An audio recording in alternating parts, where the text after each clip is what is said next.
Ladies and gentlemen, thank you very much, and I'd like to introduce you, welcome you all rather, to our Walkley Masterclass with Alison Sandy on freedom of information.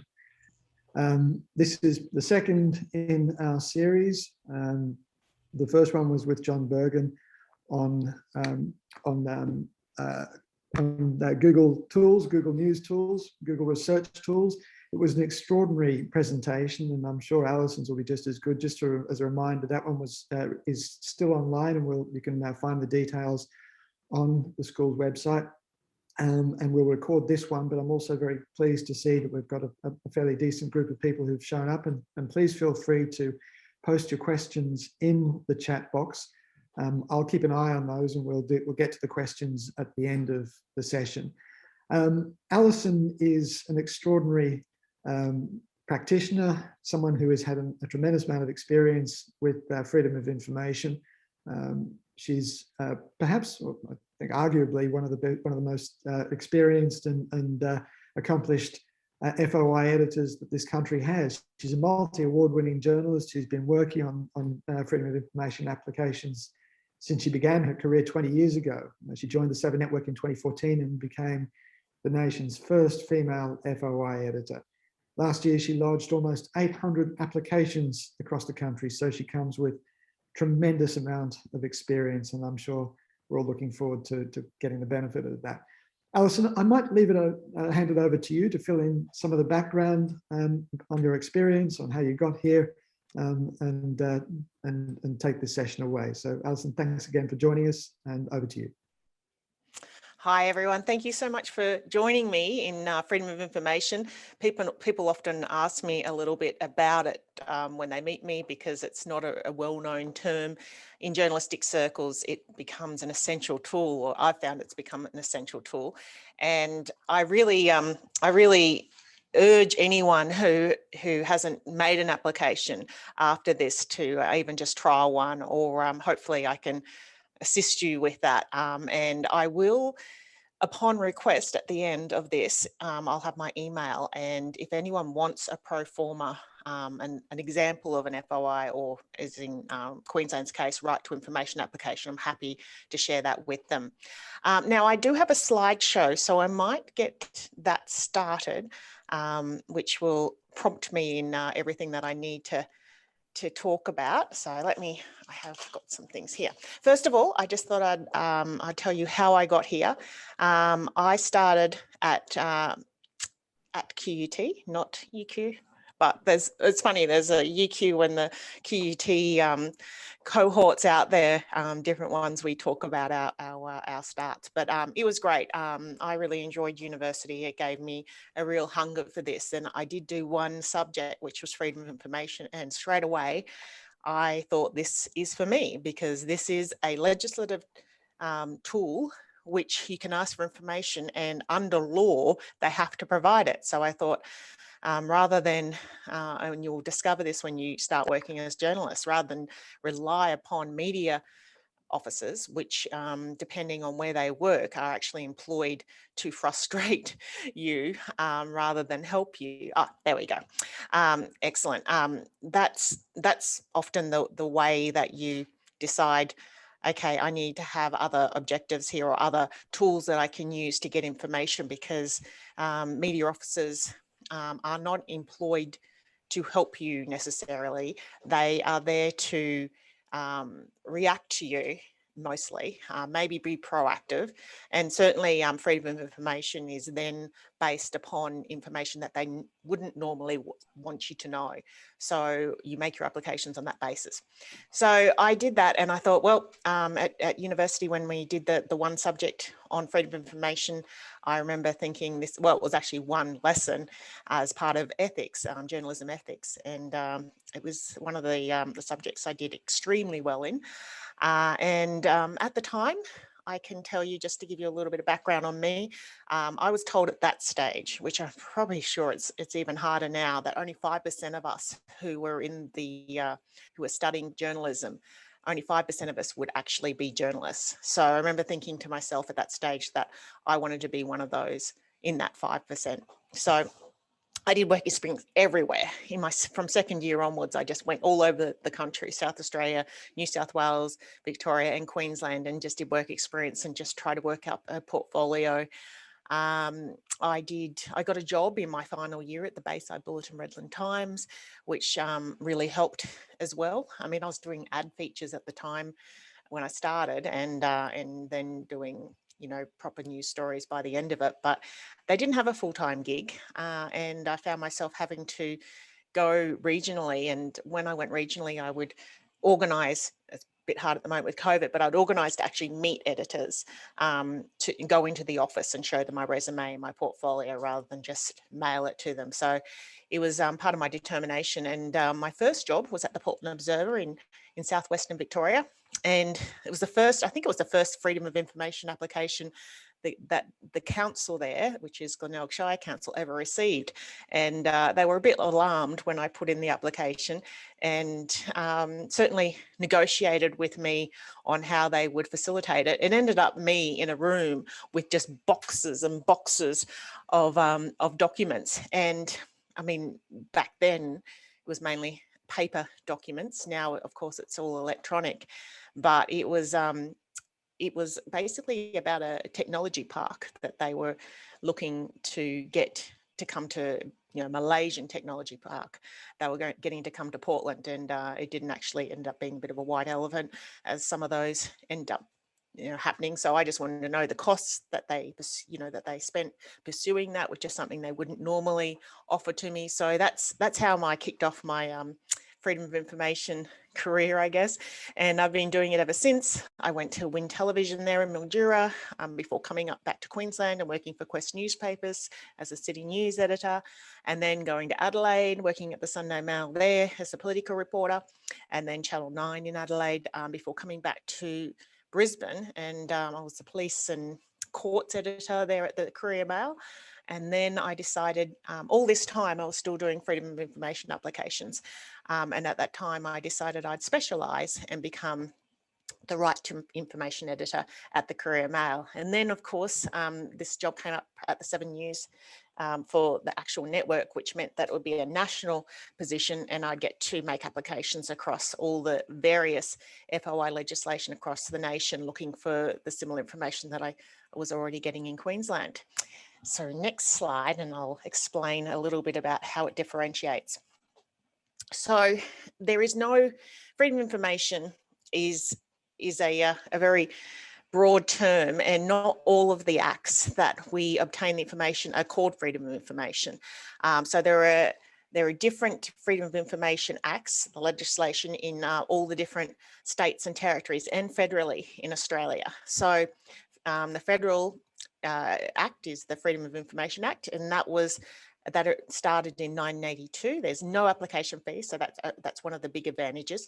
That hasn't always been the case. That's only just probably the last 10 years that's changed and is free to make. So that is one of the big advantages of that act, is not having an application fee. In WA, it's the Freedom of Information Act as well, 1992 that originated.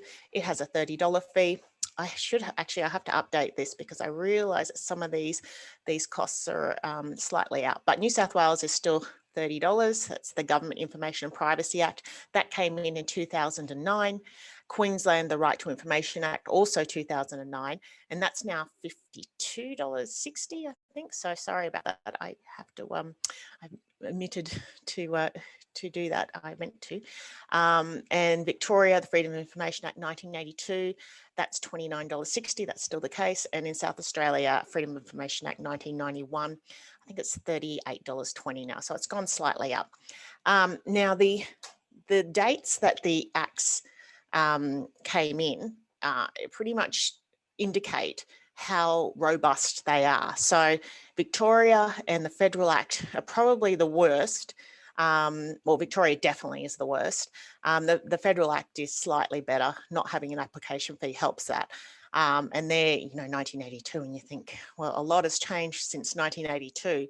So they don't really account for electronic documents, footage, for example, CCTV. A lot of the stuff that we get now is electronic, and that has made things a bit more difficult. But the Victorian Act is is just horrible. And if you go to work in Victoria as a journalist, I wouldn't really rely upon the FOI Act of Victoria. You'll see a little picture there is of a document with parts that are blacked out. That's Victoria pretty much. And I don't know if any of you ever watch Utopia, but there's an episode in that, I think it was the second season. No, I think it was the first season, and it was on freedom of information. And it pretty much depicts what freedom of information is like, at least in Victoria particularly. But obviously that was a federal agency that they were representing there. The federal act is kind of as bad, but it depends with the federal act, because a lot of these freedom of information officers, particularly federally, are employed to block information. I mean, the Freedom of Information Acts are supposed to be, the rule is supposed to be that the information should be provided to you unless there's a good reason why it shouldn't. And they have a whole bunch of exemptions in there, which I'll get to later. In WA, it's kind of, it's not, it's probably the next worst, I'd say, in WA. One of the big issues with WA is that there is no WACAT, as you would call it. So there's no sort of external review process that you can go to once you go through the information, go to the information editor if you want to review the process. It's quite confusing, so I'll get to that later as well. New South Wales is very good. 2009 is probably the best in the nation under the Government Information Privacy Act. And Queensland is pretty good too. The only problem with Queensland is it's very expensive, so you've got to have deep pockets. I'm lucky at Channel 7 because they pay the bills for my applications. But for a layperson, it's very tricky. And often I will help people with their applications on that basis. And I know Walkley has been offering grants to pay for them. As I said, Victoria is the worst, and South Australia, it's okay. Yeah, it's it just depends, but certainly you just need to be able to navigate your way around it, which is why I'm here. Hopefully I can help you with that. All right, next slide. Okay, how to apply under FOI legislation. So one of the good things about Victoria, though, is that it has an online portal, as does South Australia and Queensland. So that makes it a lot easier to make your applications, and you can pay by credit card. A lot of places, a lot of agencies will only take check or money order, which is just ridiculous. I don't even know anyone that has a checkbook anymore. And obviously Channel 7 does, and it's only for freedom of information applications. And I think they're phasing out checkbooks, so they're going to have to come up with something new. And money orders you can get from the post office, but again, it's laborious. And the reason they make it laborious is because they don't want you to go down this route. They try to discourage it as much as possible. So, excuse me, you will find that the online portals are a lot easier, but even then, to pay for the application once they've processed it, they will sometimes demand that you pay by check. Anyway, it's annoying, but it hopefully will change. In WA, they often are one of the worst in relation to having checks, but it is getting a bit better with credit cards over the phone and things like that. But there are still quite a few agencies that only take check. Federal email, obviously no application fee, so that makes it a lot easier. But then again, as I said, when you want to get the documents, they will sometimes demand check or a money order. In New South Wales, mixture of email and of course the normal snail mail. So that, again, a lot of them though in New South Wales do offer credit cards, so it's not too hard. Now, when you make the application, lodging the application is the easiest part. What you will usually find, most agencies will get back to you with asking for clarification on your scope, saying it's not valid yet, we need clarification, or they'll say that it's too onerous to process, being that it captures too many documents. Now, depending on the agency, you will find, sorry, I forgot to turn my phone off. As you can tell, I'm a novice to universities doing these talks. But anyway, they will often ask you to provide a reason, so narrow the application. And under the Act, and this is something you always remember, they are supposed to assist you in how to narrow it. So offer advice, give you an idea of what they've apparently captured. I have a bit of a pro forma because you can find that there's a lot of interpretation as to your application. So you want to be reasonably broad, but then be narrow enough so that they can't tell you it's too onerous to process, but usually they'll do that anyway. Universities are some of the worst to deal with when it comes to this. I think it's almost like a sport for some of them, particularly in Victoria, where they will just, they'll always say it's too onerous to process. And they seem to apply it so broadly, no matter how specific you are, that you need to go through external review in almost every case, and then several times.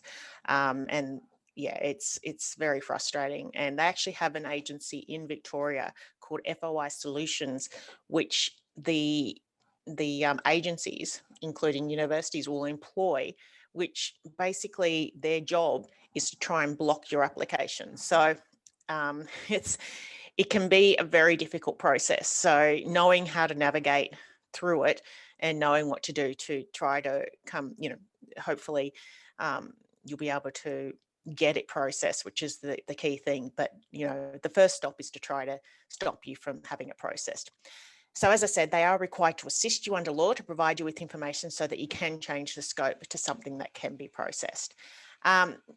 I can, usually what I would do at this stage, and I don't know if we have that, but I would be able to show you an idea of applying online, which if I was there, I probably would have done, but I can help you with that. I mean, there are several links that will show you where you go, and the important information, you follow the prompts. It's not too difficult to go through the online process. Alison, if it helps, I can go online and share it if you want. Or yeah, look, that would be great. If maybe even at the end, what I might do is do an application. I'll go through these slides first, but I'll do an application online for you at the end under the Queensland Act, which is obviously the one that you'll be more interested in. And, I mean, in the other masterclasses I've given, I've actually lodged it then, and we could, go through the process of finding out what information we end up getting. And I can email the participants in relation to what we end up getting. So have a think now of anything that you think you would be interested in that we can do an application for at the end of it, and I can share you through the process of how it goes. Now, the next slide is, here we go. So this is what you can ask for. Government documents. So the other thing that you got to remember is you can't FOI private companies. So if you see Harvey Norman or something like that and decide that you want to know, how much is stolen from their stores every year by shoplifters or something like that, you can't get that information under FOI because they are not subject to the FOI Act or to in Queensland, the Right to Information Act. But you can apply to government agencies, and that is everything. You think of any government agency. So, for example, in government departments, you'd have the Department of Premier and Cabinet, Education Queensland, Transport and Main Roads. That would also go to the councils, Brisbane City Council. What else? If you need clarification on that, let me know.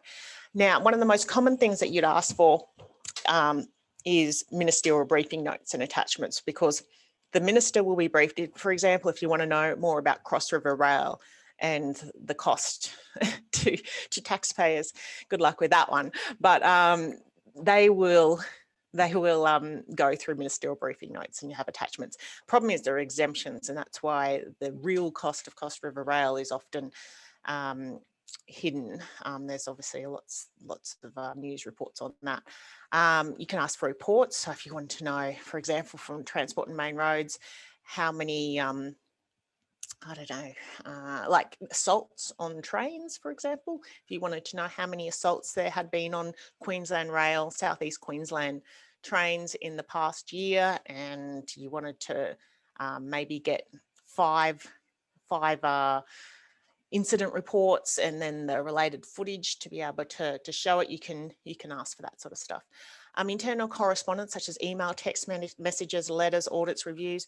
For example, when the Premier was talking about the vaccines and which vaccine she was going to get, and she ended up getting Pfizer and things like that. If you wanted to find out or try to find out how that happened, what sort of journey she went on with that, you could FOI for her emails, text messages, letters, audits. She wouldn't put that in writing. It's not her first rodeo, so it'd be very hard to get it from her. But there are a lot of other people that don't necessarily know any better, and you can get that sort of information. Your own personal information, obviously, you can also get that through information privacy, which costs you nothing. So your police record, your medical record, your tax record, things like that. If you want to get that information, that should cost you absolutely nothing because you can get it through information privacy. But if you want to know information about you or discussions that, don't necessarily involve you, you might have to go still through, but it still relates to you, you'd still have to go through FOI. AV material, so as I said, photos, CCTV, body-worn camera, dash cam, taser cam. So they're all considered documents. And as a result, that would be captured because even though a lot of this didn't actually exist when the Information Acts were created, the FOI Acts, particularly in 1982, they just have kind of made that determination that would be captured. But the problem is with Victoria, because they didn't have that, there's a lot of exemptions they can use to block that. Whereas in Queensland and New South Wales, it's much easier to get that sort of stuff because by that stage technology had been introduced and they did allow for, that information to be counted. Things you can't get other people's personal information. So if we wanted to know like the names of all the different COVID offenders, the ones that had broken quarantine or things like that, we can't get that. We can get the numbers, we can get the fines that are given, like the amount of fines and how much, but we can't get who they are. And if we want to know, I don't know, unless they're public figures, for example, if we want to know how much taxpayers spent on a visit by royal members of the royal family, we could find that sort of stuff out because they're public figures. But yeah, it just depends. There's always, different information.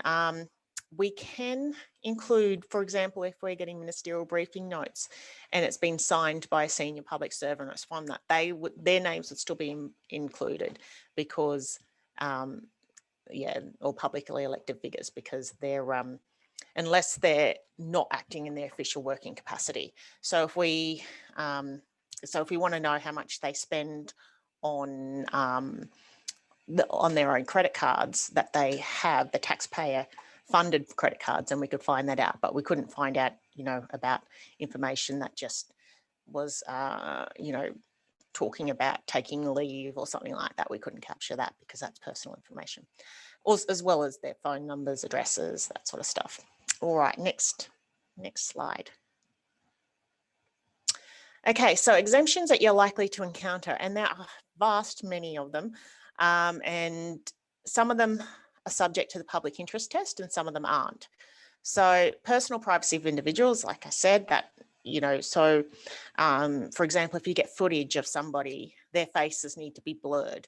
And some of the issues come down to the fact that agencies will say, well, they don't have the technology to blur the faces, so they can't release it to you. But a lot of overseers, which is the information commissioners, say then you need to get that technology to be able to implement that. And when I say a lot of them, I only really mean New South Wales and Queensland. They're kind of the best ones at that because they have a lot more power than their counterparts in other states. Legal privilege, so any legal advice you can't get access to. I will come back to the deliberative process. Confidential communications, Yeah, it depends with that sort of stuff. So they may say it's confidential, but unless it really has confidentiality provisions, for example, they signed a confidentiality agreement or something like that, that wouldn't be, they wouldn't be able to use that. But a lot of them, for example, I used to ask for weapons on planes for a long time, and the AFP, I used to get that information through the AFP or through the Department of Infrastructure. But then they started signing confidentiality agreements with the airports, individual airports, because a lot of them are private. And as a result, I couldn't get that information anymore. So that was annoying.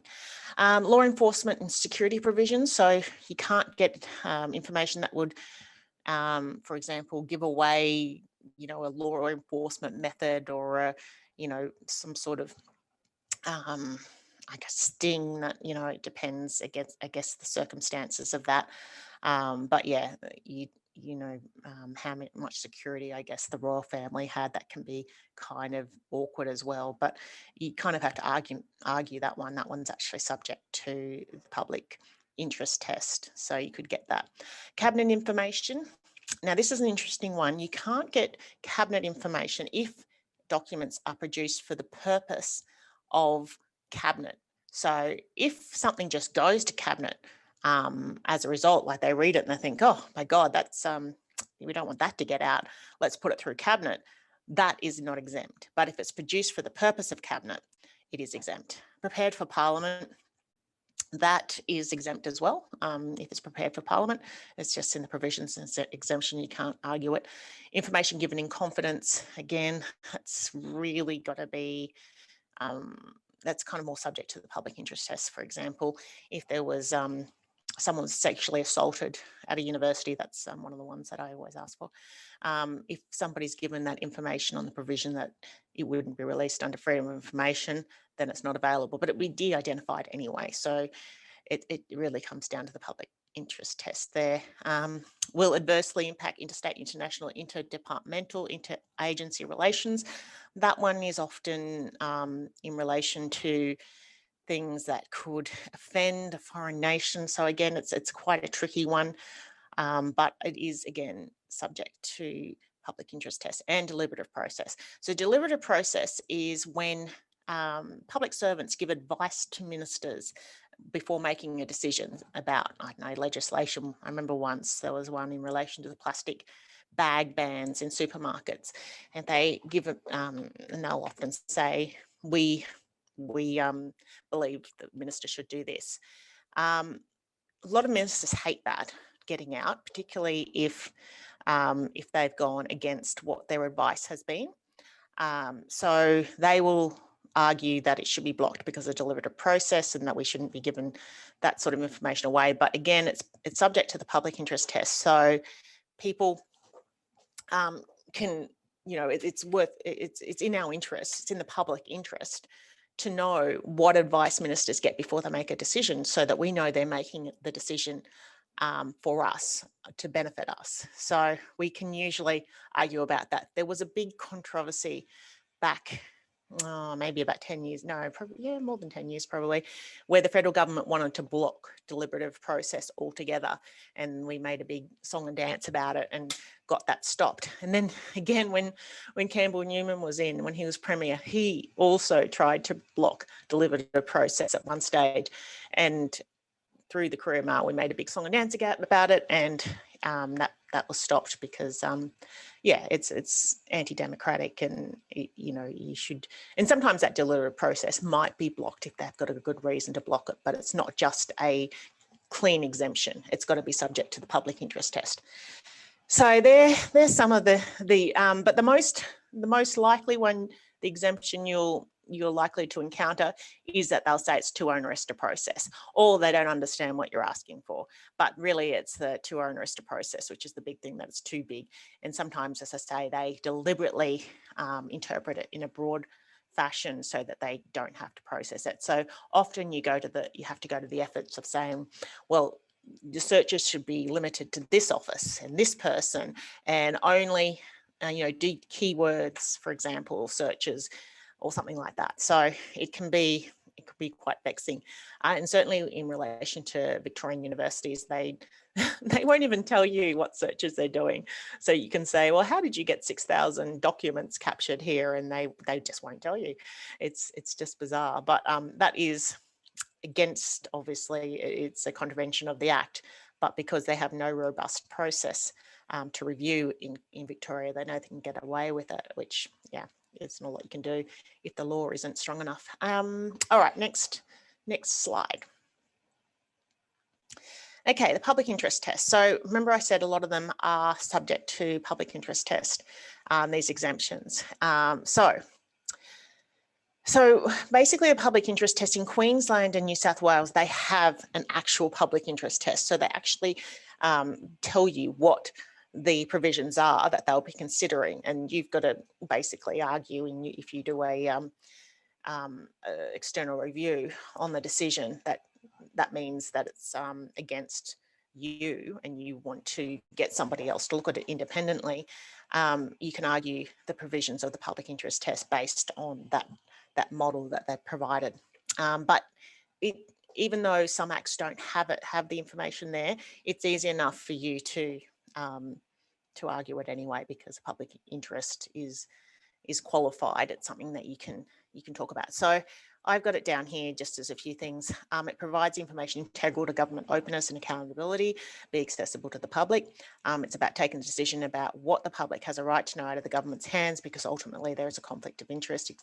For example, when bad decisions are made, taxpayer dollars are misspent, ordinary people are denied justice, or corruption has occurred. And if you look at countries across the road, you'll see a direct correlation. Countries across the world, you'll see a direct correlation between press freedom and personal freedom. So, that's just broadly speaking. But there's, as I said, in Queensland and New South Wales, it actually does have those areas that they look at in relation to the public interest test. Next slide. Okay, so I've alluded to this quite a bit. Now, the review process is really important. I mean, hopefully you wouldn't need to use it, but it's important to have a robust review process. Otherwise, the Act itself is pretty much useless as it is in places like Victoria. Well, when I say useless, I mean, you can still do it, but it can be quite difficult. So there will be some acts that offer internal review, so you can go back to them and say, I wish for an internal review due to this, this and this.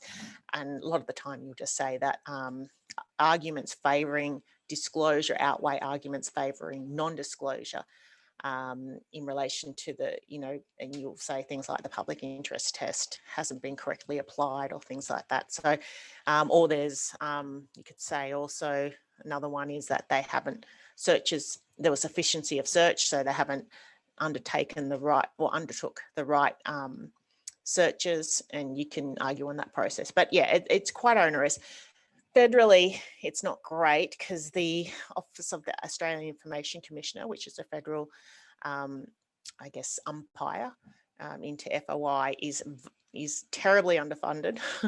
And yeah, there's a reason for that. So it was worse a few years ago. It's slightly better now, but it's still not great. And they can take a year longer to review your application. In Queensland, you've got the Office of the Information Commissioner, slightly better. Well, no, not slightly, a lot better, I should say, but still not perfect. The problem with this regime here is that if, for example, they make a decision and the agency disagrees, they have to go to QCAT, which is the Queensland Civil and Administrative Tribunal, which I mentioned down below. They then have to represent themselves in QCAT, which takes a lot of resources, and that takes resources away from having to review other decisions, etc. So it's a long time with applications there. Still, though, they have a lot more power than the Federal Commissioner, and certainly a hell of a lot more than OVIC, which is the Victorian FOI Commissioner, which is horrible. That he has absolutely no power at all. He's like a toothless tiger. I mean, he has some obviously, but it's difficult. New South Wales has the best review process. It's with the Information and Privacy Commissioner. They're very good because they make a decision and say yay or nay, you should get the documents. And they'll say that at the end of it, the agency has to make a new decision, or recommends they make a new decision, or the agency isn't there's no recommendation. And then the agency, if it disagrees, has to go to NCAT, which is the equivalent, so the New South Wales Civil and Administrative Tribunal. So WA, as I said, the problem with WA is they don't have one of these. So you have to go to the Supreme Court, which means you have to be a barrister or employ a barrister. So it's again ridiculous. Used to have, well, you have the Ombudsman in SA who makes a decision on your behalf, and then you go to the South Australia Civil and Administrative Tribunal. Again, you represent, as opposed to the Ombudsman can make a decision and they don't, that they've made their decision, they don't have to defend it. So that's, I've done that a lot. Stories to come out of it. So as I mentioned, on average, I have 2 to 3 FOI related stories go to error a week. That's fewer than that when COVID and the Olympics is happening.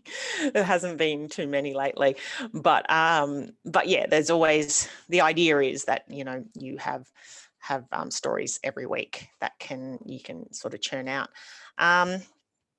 So yeah, but so I did 800 applications was a lot. Sorry, that was actually the year before, not 2020, but 2019. When I did that, 500 is kind of on average.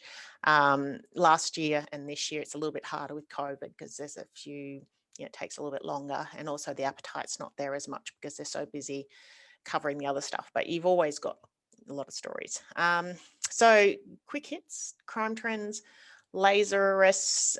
So that's like when people point their lasers at the sky and cause problems with aircraft. For example, that's one. Taser cam, you know, you can get really good footage from tasers and you know how they're used and some of the circumstances.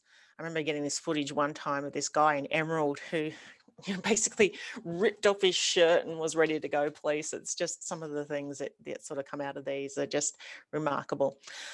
Red light, speeding, mobile phone hotspots, you know, where people are caught most under those circumstances, and how many, and the worst offenders, that sort of stuff. Surgery delays, that's ongoing.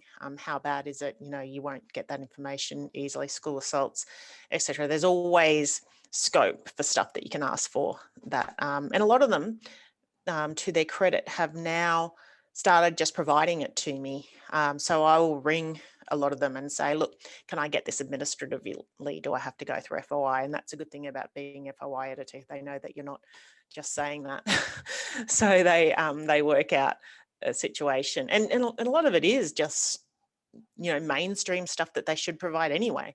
You shouldn't need to go through FOI. So I've got a few that are on the boil on that basis.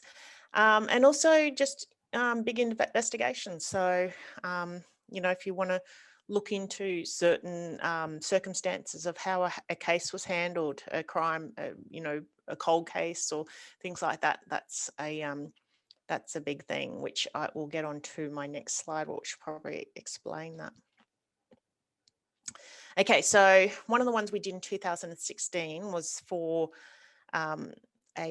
when we used to have Sunday nights. Channel 7 doesn't have Sunday night anymore, which makes it a little bit harder with some of these big investigations. But that was based on sexual assaults in universities, and we FOI'd all 39 universities in Australia on that, and had varying results. But on the back of that, there was a Royal Commission, and they now have a compulsory survey they have to undertake. But they universities, as I said, don't like, they're very risk averse, I should say, and they don't like any negative information getting out. So they will make it difficult. And a lot of, I've noticed, because I've repeated this one this year. So it's like 5 years after the fact, and a lot of universities are much worse at providing information than they were last time. So it's an interesting one.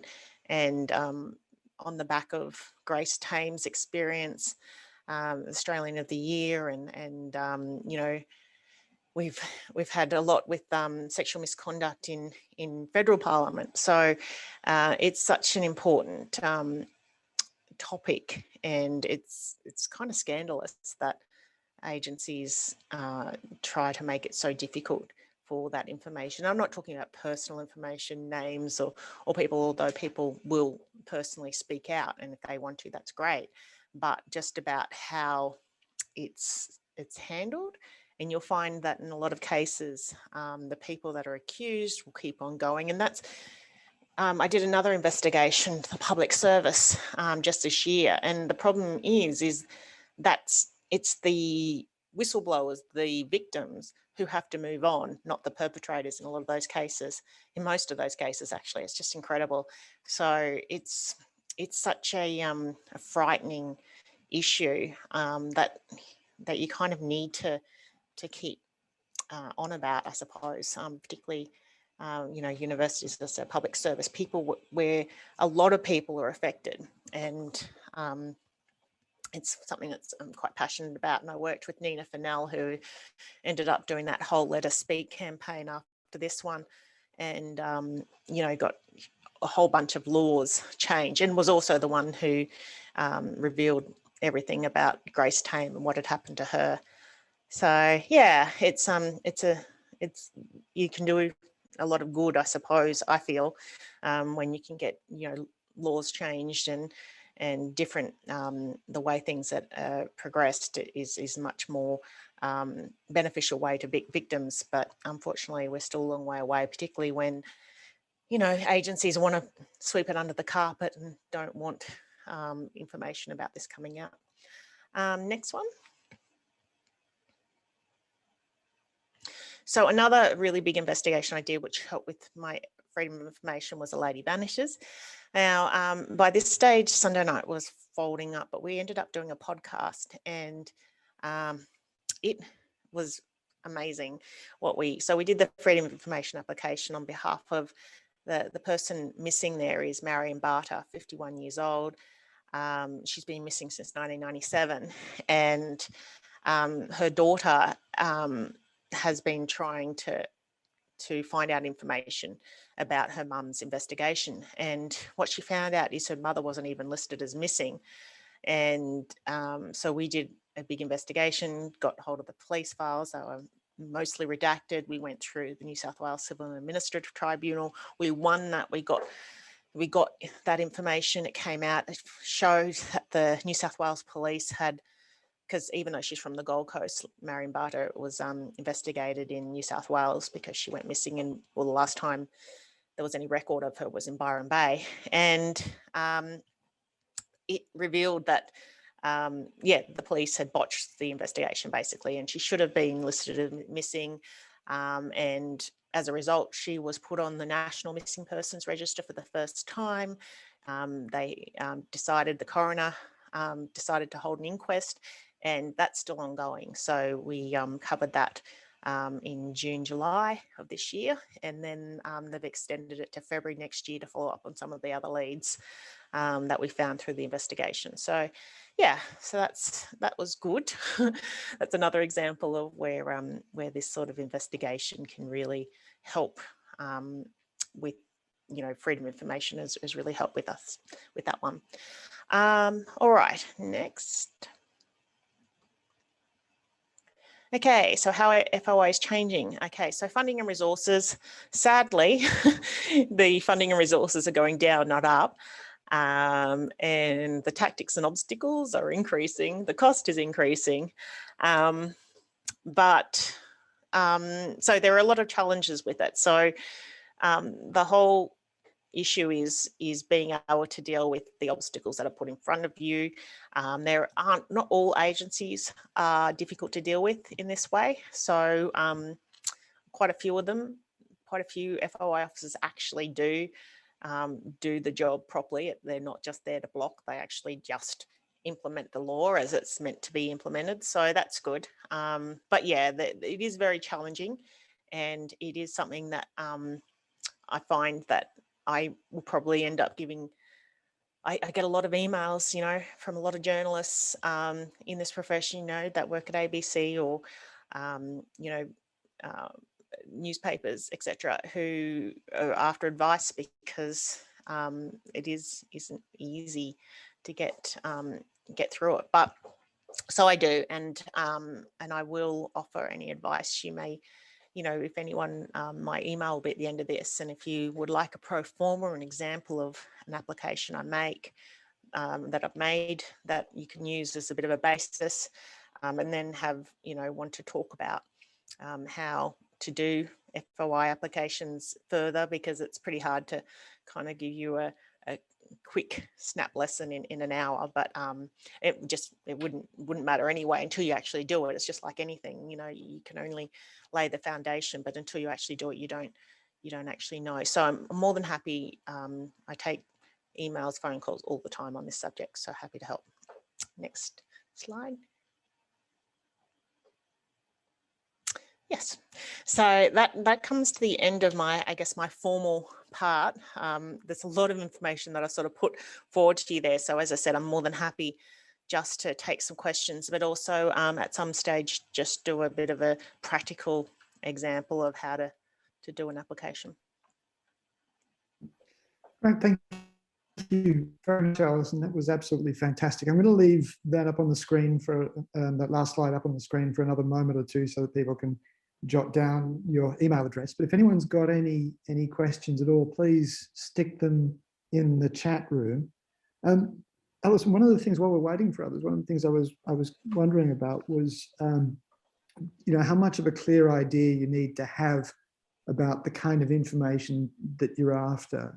Do you have to have a very specific sense of what you expect to get, or can you just sort of go for a fishing expedition? We can do the latter. I mean, what I try to do is have a bit of an idea of what I would want, but then the type of documents that actually capture it might be a bit different. So if the information is held electronically, most FOI acts, and I'll just call them FOI just to save explaining it, will say that if the information is available electronically, then they have to produce a document with that information. So it doesn't actually have to exist already, but the information has to exist. So that does help. But what I find I'll do, I'll try to guess, I suppose, where it might be. Like a report is a pretty broad term, for example. Ministerial briefing notes, attachments, they're all, you know, correspondence is very broad, so usually you have to limit it to certain people. But I'll often say the sort of information I want to capture or expect to capture is this, and then that kind of gives them a bit of an idea. So you have to, under the Freedom of Information Act, you have to ask for documents. You can't ask for information. It has to be documents. So you say information in documents and, you know, relating to this, and then say specifically I'm seeking or I would expect to capture this, and then that kind of clarifies it. Because yeah, I was going to say documents implies physical documents, written documents, rather than things like video recordings or webcams, that kind of thing that you're mentioning earlier, doesn't it? Does that? Yeah, then you have to. Yeah, that is correct. So you ask for documents, but then you specifically list the type of documents. So documents I'm specifically looking for are reports, as and or ministerial briefing notes. AV material is how it kind of covers it, including, and then correspondence, including emails. So unless you actually list the type of documents, they can either broadly interpret it, or they can just say that I'm not looking for anything except for the ones you list. So it just depends who you're dealing with and how they want to approach it. But yeah, it's important to list the type of documents and then say those electronic documents, and then also say that this is what you want to capture. I've got a question here from John Harrison, who's saying that the AAT Deputy President rules on the FOI access to National Cabinet at 2:45 today. That's in less than an hour, by the looks of things, brought by Rex Patrick. Have you got any prediction on this, given the AAT's track record? No, I actually don't. It can go either way. I mean, you find that when I've gone to, I haven't gone to the AAT, I have to say. I have been to NCAT and QCAT and VCAT and SACAT, but it depends often on the person that's hearing it in what decision they'll make. So it's hard to predict unless you know the person that's dealing with it and seeing how they do it. So for example, if I go to NCAT, and I've been there a few times and successfully so, I will be particularly excited if it's some of the couple that I know that are very good. But NCAT's pretty good anyway. The AAT, it can go either way. It's a tricky one. VCAT's horrible. All the senior members that I've dealt with there, because of the act itself, I guess, aren't very. It's not worth going to VCAT. SACAT's okay. It does seem as though the legislation leaves an awful lot of room for interpretation, and very creative interpretation. It's not particularly clear on where the limits of what is accessible and what is not accessible actually lie. No, and that's why you find yourself having to argue public interest or whatever in, whatever. There are some things that are clearly not accessible. So cabinet documents, for example, again, though, only those that are produced specifically for cabinet, they are exempt. Parliament. And so there are a lot of clear exemptions, but because some of the exemptions apply the public interest test, which means they kind of got to weigh it up. And that there is a lot of things that are relative. So it does make it harder and you do end up having to argue. Do when you're thinking about stories, you mentioned some ideas, and I want to actually throw it out there. We might not have time to actually go through an application online now, but if anyone has any ideas or any thoughts on one has got any subjects that they want to throw up on the chat, we can have a chat about those and see if you think that they might work. But I'm wondering whether you kind of take a particular approach. Do you look at spending decisions, budget decisions? Are they good places to go to for stories? Are there particular departments that tend to be more fruitful than others? Yeah, absolutely. I mean, one of the things that my predecessor here at Seven, Michael McKinnon, would often ask for are the handing over briefs that ministers will get when they come into the job. So they'll get a whole list of things that that they need to know or whatever. And they're, but the problem is once you start asking for it, then the next time they'll make that very tricky, or they'll look for ways to, so it can be one of those things that you end up having to reinvent the wheel all the time and look for new ideas to sort of bring forward and look for ways, but to I guess stifle any ways that they might try and block you. So the federal agencies are very proficient with FOI, and you've got to remember they've been dealing with that FOI Act for 40 plus years. So it's easy for them to be, was it 40? Anyway, I'm a journalist, I'm not good at maths. But yeah, it's easy for them to block things because they've been doing it so much and for so often. When a new act comes in, I was at the Courier Mail when the new RTI Act came in and the new GIPA Act. It's great because none of them are proficient in the loopholes and things that they can do to block it, and it makes it a lot easier.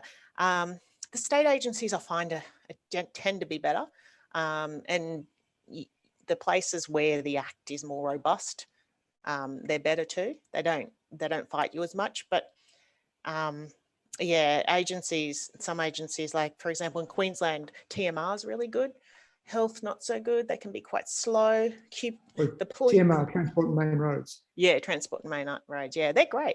And so they should be. There's not a lot of stuff that's too, other than Cross River Rail, the real cost of Cross River Rail or stuff like that. Or when Queensland Rail had all those problems with the new trains. Most stuff you're asking for is quite innocuous. mentioned something like the cost of the Cross River Rail. You presume, I mean, I suppose that you're assuming that there will be budget documents that you're after. That's the kind of thing that you would specifically ask for in something like that. Yeah. I mean, look, there's always the hidden costs too. I mean, a lot of the stuff that they put down for Queensland Rail, which is actually Cross River Rail. I mean, we did a story on that recently. But yeah, you have all these people telling you that it's, that the costs are overrun or whatever, but they've got that same line they keep coming out where they say on budget, on time. So, and you can't access, those budget documents. So everything to do with costs will go through cabinet anyway. So all you can do is, but there are a lot of changes I noticed on the Coordinator General's website, which always go through all these things that they have to change. And that seems to indicate that there will be higher costs or it will take longer or something. And my husband, who's an engineer, will say to me, there's this whole thing that if you're going to do more, then something's going to give, either the quality all the time, or you can't have it all. You can't have the quality, the time, and the cost. The cost and time staying down and the quality staying up. There's going to be something that's got to give. But it's really hard to get that information under FOI. So it's you just have to go with it. We've got time, I think, for one more quick question. Candice Ware has just asked, how do you manage FOI across jurisdictions? For example, the Toondah Harbour development with state and local government approval and the impact of Josh Frydenberg's involvement. Okay, so it's easier, the lower the government, the easier it is to manage. So the local governments generally are better because they're not as proficient necessarily in blocking FOIs as so the federal government will be the hardest to get information generally, depending on the unit and what you're asking for. The state governments, they're okay, again, depending on which state and which agency, and local government. So I have no problem getting that information. But if there are federal governments in state applications or vice versa, that can be a bit tricky. But again, if they're different parties, you have more access. If it's a Liberal, Labor can give stuff on Liberal, so there are a lot of factors involved with what you end up getting. And that's one of those things that you don't really know until you find out. But there's, every now and, I remember like my Sean Parnell, who's kind of a contemporary he was doing it at the Australian, and then Michael McKinnon, things like that. You might put in 5 applications and only one of them will come back with what you want. There's a lot of the the low-hanging fruit that you'll get, but there are others that you kind of put out there and just hope for the best. All right, fantastic. That's really, really helpful. If anyone has any last questions, we might wrap this up. I don't see any other questions popping up. So listen, Alison, again, thank you so much for all of that information. It gives us an awful lot to think about, to work with, and you may end up regretting putting your email address up there for everyone to have a look at. Just for complete transparency, I've already taken the liberty of asking for Alison's help in digging into some documents related to the time that I was in Egypt, looking at whatever the federal government was up to in negotiating my release and managing the diplomatic efforts. So I'm really keen to see what comes out of that. So thank you for that. Thank you for your fantastic talk. And again, we really appreciate your time. Thank you so much. And I'm here for anyone to help. I like to think that I provide a public service here because, I think it's an important tool and I think it should be accessible to all of us. All right, great, fantastic. Thank you again. Thank you. Thanks. Take care, everybody. Bye.